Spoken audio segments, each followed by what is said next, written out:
Magandang umaga mga kabukids, tara po magluto tayo ng agahan. Lagi po nating tatandaan na dapat hindi tayo nag-skip ng breakfast dahil ito po ang pinakamahalagang meal sa buong araw. Di baling hindi na po kayo mag-dinner basta po mag-breakfast po kayo. So itong lulutuin natin ay napakasimple lamang po, ginisang ampalaya na may masarap na corned beef.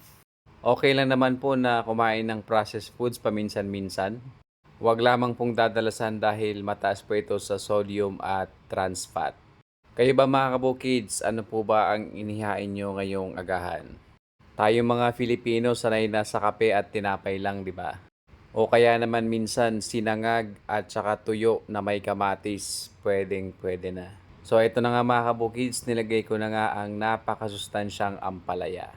Isa ito sa paborito kong gulay kaya siguro kahit araw-araw akong kumain nito hindi ako magsasawa. Marami sa atin ang hindi kumakain yan lalo na yung mga bata dahil medyo mapait nga daw. Pero yung pait niya mga kabukids, yun nandun po yung sustansya eh. Ayan mga kabukids, inilagay ko na nga po ang itlog. Yan po yung mas magpapasarap sa ating nilutong ampalayang may corned beef.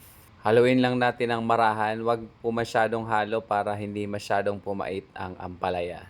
Luto na, kain po tayo.